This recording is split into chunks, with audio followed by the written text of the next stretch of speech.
नमस्कार दोस्तों, आपका स्वागत है हमारे YouTube channel AMS exam conduct पर।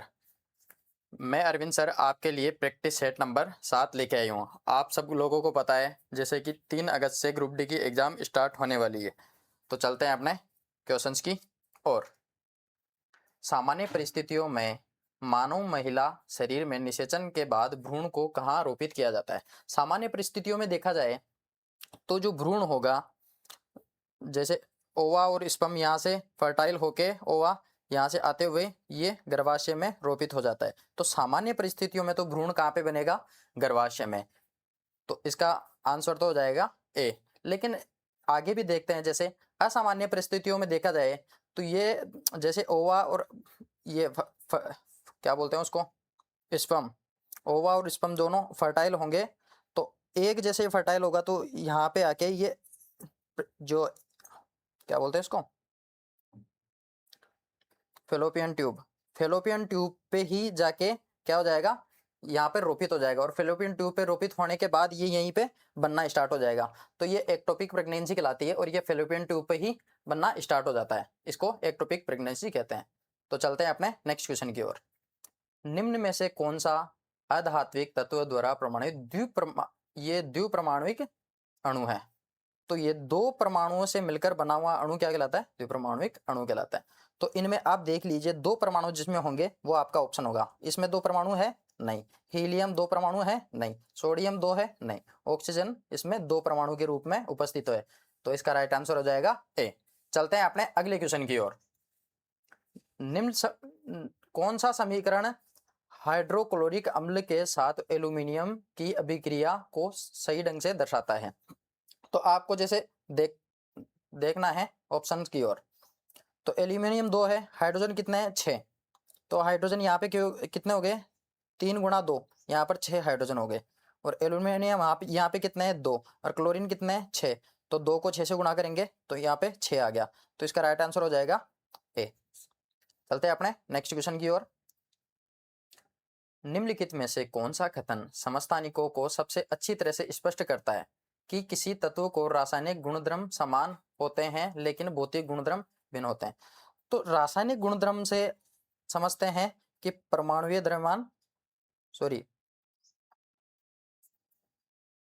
परमाणु क्रमांक। तो रासायनिक गुणधर्म समान होने का मतलब है परमाणु क्रमांक समान होना। परमाणु क्रमांक समान होना, तो जिसमें भी परमाणु क्रमांक समान होगा वो अपना आंसर हो जाएगा। तो परमाणु संरचना पूर्ण रूप से भिन्न होती है, ये गलत है।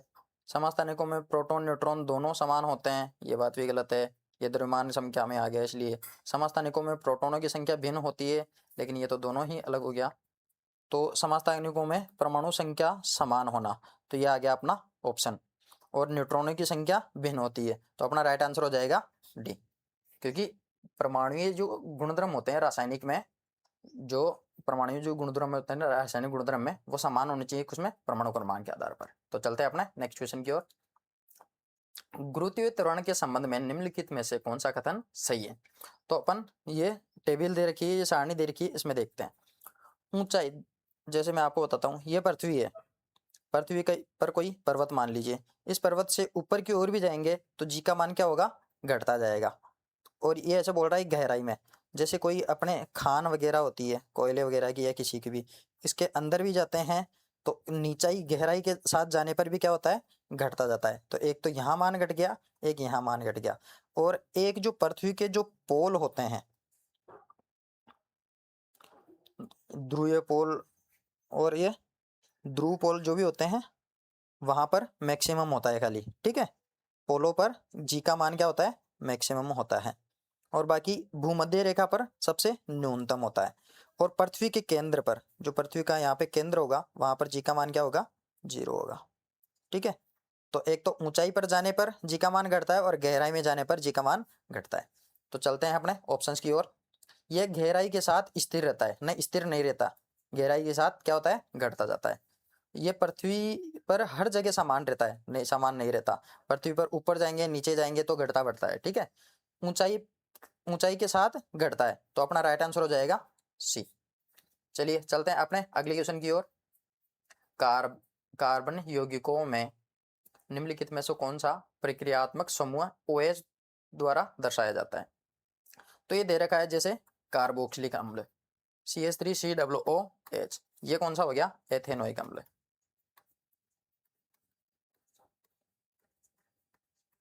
जिसमें भी OH आएगा अपना ऑप्शन हो जाएगा। ये है एल्डिहाइड।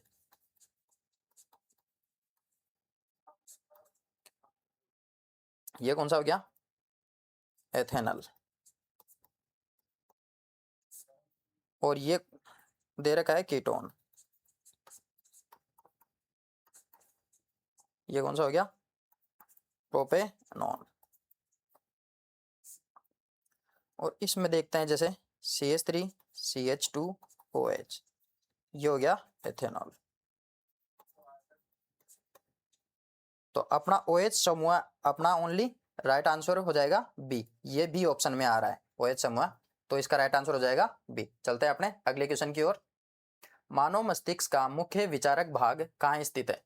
मानव मस्तिष्क का मुख्य विचारक भाग, जो सोचने वाला भाग होता है, वो किस में होता है? अग्र मस्तिष्क में होता है। अपना राइट आंसर हो जाएगा बी। चलते हैं अपने अगले क्वेश्चन की ओर। 720 किलोमीटर पर हावर की चाल से चल रही एक कार ब्रेक लगाने पर 4 सेकंड बाद रुक जाती है, ठीक है। यदि कार और यात्रियों का कुल द्रव्यमान कितना है? 80 kg, तो ब्रेक द्वारा अनुप्रयुक्त बल कितना होगा? तो इसमें दो फॉर्मूले लगेंगे। एक तो वेग बराबर u प्लस ए टी। तो इसमें प्रारंभिक वेग से देखा जाए तो वो तो क्या है? 0 है, क्योंकि स्टार्टिंग होती है तब तो 0 होता है। लेकिन जब देखा जाए, इसमें पहले वेग निकालते हैं अपन। तो वी कितना दे रखा है? 720 किलोमीटर पर हावर में है, तो इसमें मीटर पर सेकंड में चेंज करेंगे। तो 5/18 से इसको कर देंगे गुणा, बराबर ए और टी कितना दे रखा है? 4 सेकंड। तो इसमें त्वरण निकालना है पहले तो,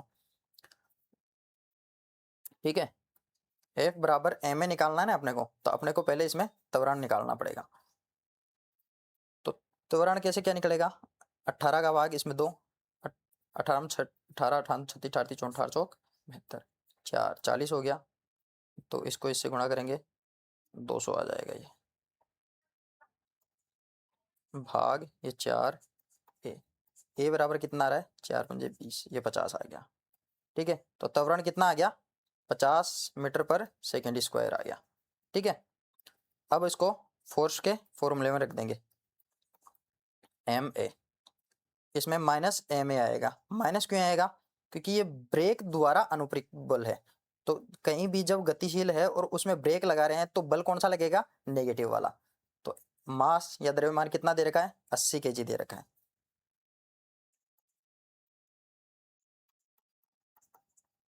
आठ पंजे 40, 2 0 और -4000।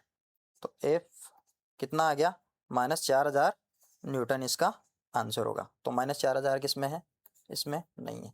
इसमें 4000 है लेकिन माइनस में नहीं है, इसमें -2000 है। तो अपना राइट आंसर हो जाएगा सी। चलते हैं अपने अगले क्वेश्चन की ओर। निम्नलिखित में से कौन सा फ्लोरीन कार्बन अपरूप का रासायनिक सूत्र है? तो इसमें फ्लोरीन कार्बन रासायनिक का अपरूप कौन सा है? Option number D, carbon 60। चलते हैं अपने अगले क्वेश्चन की ओर। किसी पदार्थ की प्रतिरोधकता निम्नलिखित में से किस पर निर्भर करती है? जैसे ये क्वेश्चन बहुत ही इंपॉर्टेंट है, प्रतिरोधकता का हर बार पूछा ही जाता है। आर बराबर रो एल अपॉन ए। तो मैं ये प्रतिरोधकता के बारे में बात कर रहा हूँ। अब आप लोग जैसे कई लोग क्या करते हैं, ये जैसे आर ए बाई एल, कई लोग इसमें ये लगा के आ जाते हैं कि ये प्रतिरोधकता प्रतिरोध एरिया और लंबाई पर निर्भर करती है। नहीं, ये प्रतिरोधकता इन पर निर्भर नहीं करती। ये तो पदार्थ की प्रकृति पर निर्भर करती है। किस पर? पदार्थ की प्रकृति पर।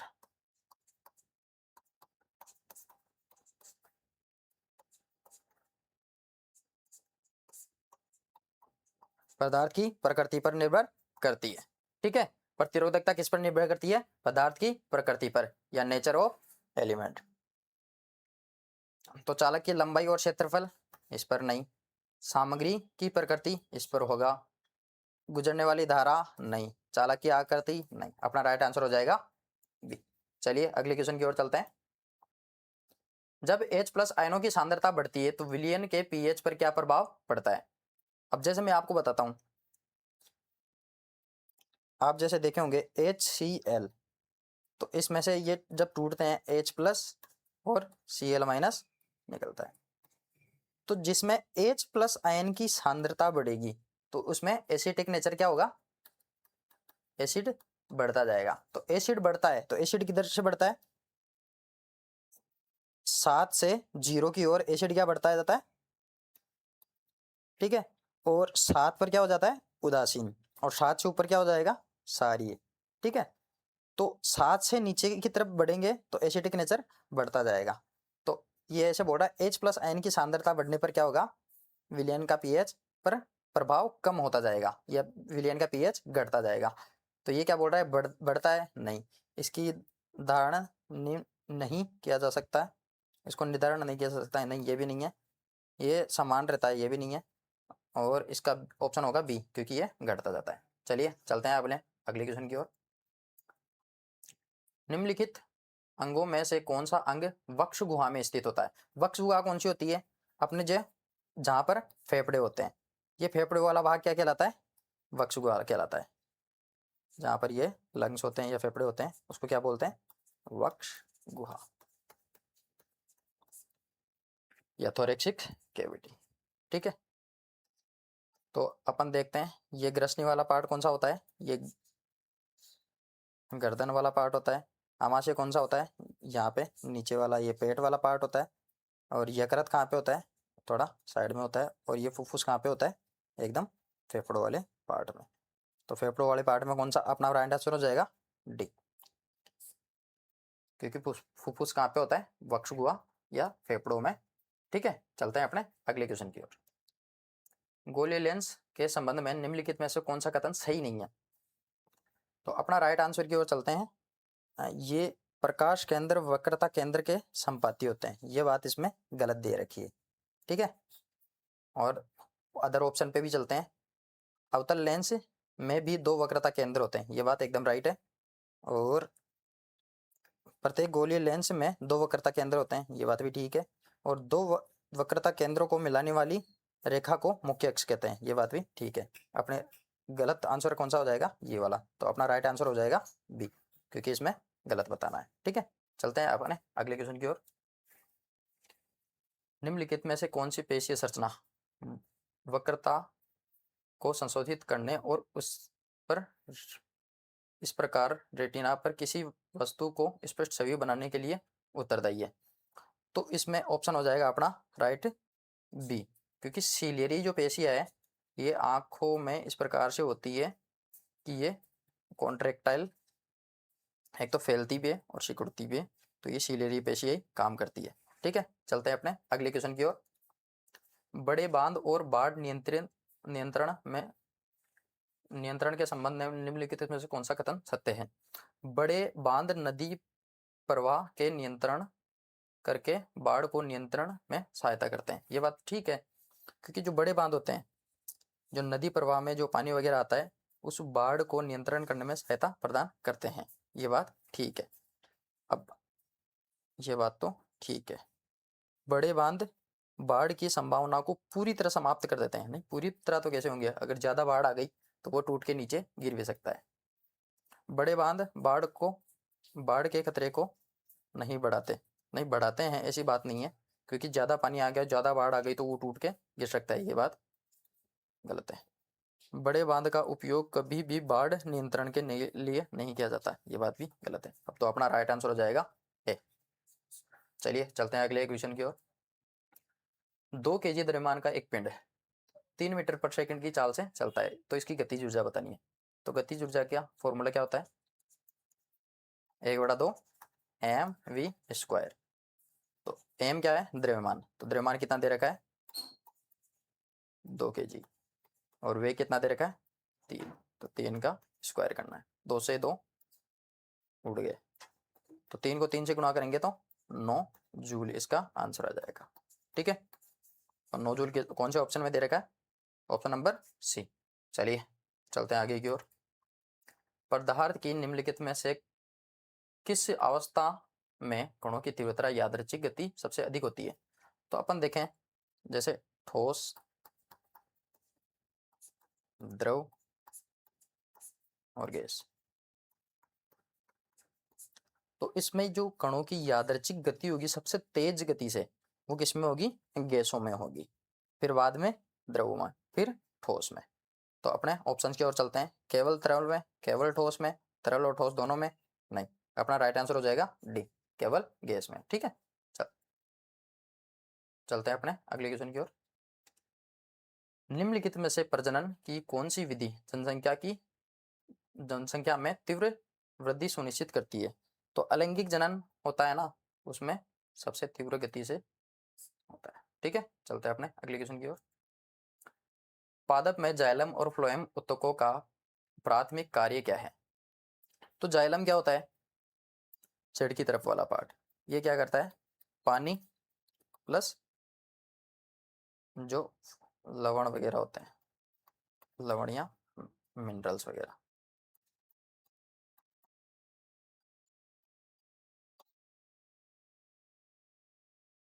इनको ये पहुंचाते हैं जाइलम, और ये क्या करता है? फूड को पहुंचाने का कार्य करता है। तो जाइलम जल प्लस खनिज का परिवहन करता है, ये बात ठीक है। फ्लोएम भोजन का गमन करता है, ये बात भी ठीक है। तो अपना ऑप्शन राइट कौन सा हो जाएगा? ए, जाइलम और फ्लोएम दोनों भोजन का गमन करते हैं, तो ये बात गलत हो जाएगी। जाइलम भोजन का गमन करता है और फ्लोएम जल और खनिजों का, नहीं, ये बात भी गलत हो जाएगी। जाइलम और फ्लोएम दोनों जल और खनिज का गमन करते हैं, ये बात भी गलत हो जाएगी। तो अपना राइट आंसर ये हो जाएगा। चलिए चलते हैं अगले क्वेश्चन की ओर। वह बल जो किसी वस्तु की गति की अवस्था को परिवर्तित करता है। तो मैं आपको बताता हूँ, कोई वस्तु है जिस पर 5 न्यूटन फोर्स इधर से खींच रहा है कोई, और 5 न्यूटन फोर्स इधर से खींच रहा है, तो ये किस में हो जाएगी? एकदम स्थायी अवस्था में हो जाएगी। और इसी वस्तु को इधर से कोई 10 न्यूटन से खींच रहा है और इधर से 5 न्यूटन से, तो ये किधर चली जाएगी? इधर की ओर खिंच जाएगी। क्यों? क्योंकि इसका फोर्स कितना है? 10 न्यूटन है, इससे 5 न्यूटन ज़्यादा, तो ये इधर की ओर खिंच जाएगी। तो ये क्या बोल रहा है? गति की अवस्था को परिवर्तित कर सकता है। गति गति की अवस्था को कौन परिवर्तित करेगा? असंतुलित बल। ठीक है, तो अपना राइट आंसर हो जाएगा डी। चलते हैं अपने अगले क्वेश्चन की ओर। निम्नलिखित में से कौन सा महिलाओं में उसी प्रकार संबंधित है जिस प्रकार से पुरुषों में वेसेक्टोमी या शुक्रवाहिका छेदन?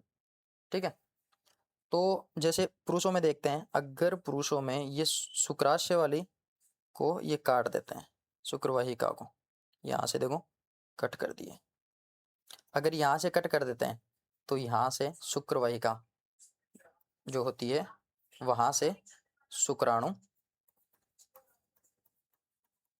आगे की ओर नहीं जा पाते, मूत्र मार्ग की ओर। तो उसी प्रकार से महिलाओं में बताना है। तो महिलाओं में क्या होती है? ये जो फेलोपियन ट्यूब होती है, इसको यहाँ से कट करके बांध देते हैं, ऐसे कट करके बांध देते हैं। ऐसे बांधने के कारण क्या हो जाता है? इसमें जो अंडा रिलीज होता है, किससे? अंडाशय से, वो आगे की ओर नहीं बढ़ पाता। देखिए यहाँ से कट कर दिए तो ये आगे की ओर नहीं बढ़ पाएगा और यहाँ पे भ्रूण नहीं बन पाएगा। ठीक है, तो इसका राइट आंसर हो जाएगा ट्यूबेक्टोमी। तो अपना राइट आंसर है। चलिए चलते हैं अगले क्वेश्चन की ओर। वायु में ध्वनि की चाल कितनी देर की है? 340 मीटर पर सेकेंड। यदि परावर्तक सतह 17 मीटर दूर है तो प्रतिध्वनि को स्रोत तक लौटने में कितना समय लगेगा? तो ये होगा, जैसे कोई है, यहाँ से कोई गया और ये भिड़ के वापस आएगा, तो 17 मीटर तो ऐसे चला, और जब ये वापस भिड़ के आएगा तब भी तो 17 मीटर चलेगा। तो दोनों की दूरी को जोड़ते हैं, 17 प्लस 17 टोटल कितनी हो जाएगी? 34 मीटर। ठीक है, आपने पढ़ा होगा वेग का फॉर्मूला, वेग बराबर दूरी बटा समय। तो अपने को क्या निकालना है? समय ही निकालना है। तो समय बराबर दूरी बटा वेग। दूरी कितनी दे रखी है, 17 + 17 34 हो गई, और वेग कितना दे रखा है, 340 मीटर पर सेकेंड। तो इसमें 34 से 34 कट गया, तो 1/10, इसको हल करेंगे तो 0.1 सेकेंड इसका राइट आंसर आ जाएगा।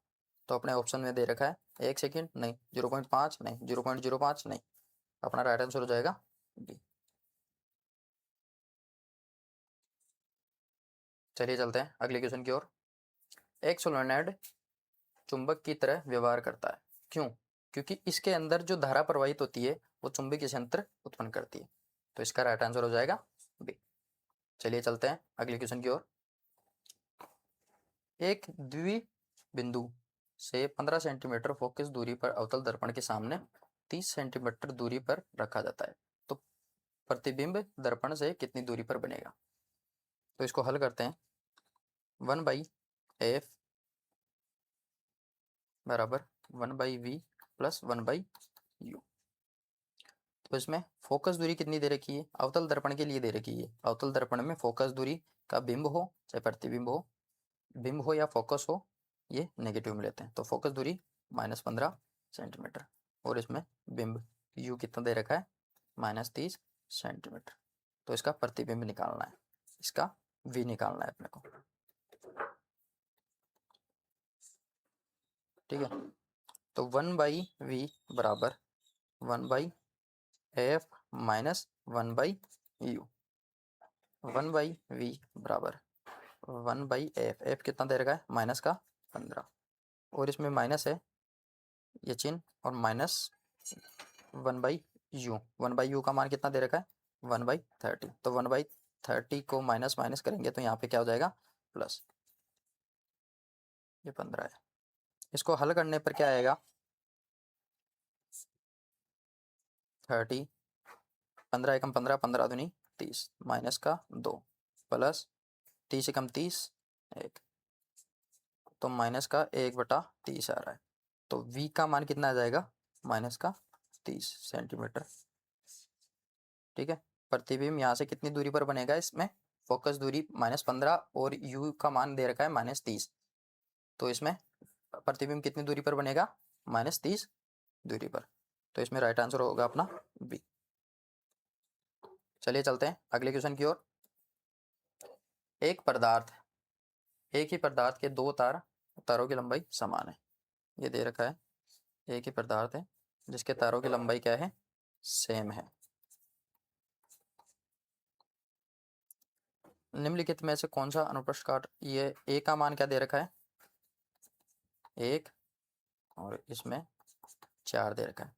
तो इनमें प्रतिरोधों का अनुपात बताना है, R1 R2, rho L upon में ए, रो एल अपॉन में ए का मान कितना दे रखा है, ए, और इसमें देखते हैं रो एल अपॉन में ए के मान कितना दे रखा है, 4।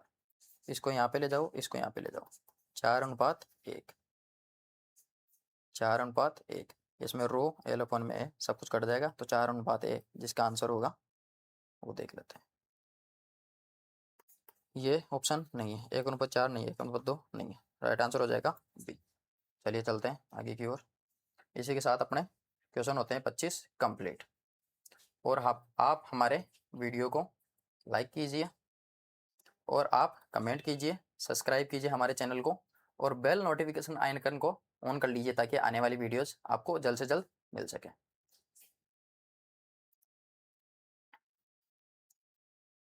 ये अपने मुकेश सर हैं, मैथ की प्रैक्टिस सेट नंबर 8 होने वाला है इनका, और आप जाके देख सकते हैं चैनल पर, सारे के सारे क्लासें अपलोड कर दी है, और जैसे जैसे क्लासें चल रही है आपके क्वेश्चन लगभग वैसे के वैसे ही आने वाले हैं, तो आप जाके देखिए जल्द से जल्द। ये अपने रोहित सर हैं, प्रमुख समझौते पर 2026 पर क्वेश्चन अपलोड हो चुके हैं इनके, तो आप जाके देख सकते हैं। Thank you for watching. ये अपना चैनल है MS exam conduct. Thank you for watching. जय हिंद, जय भारत।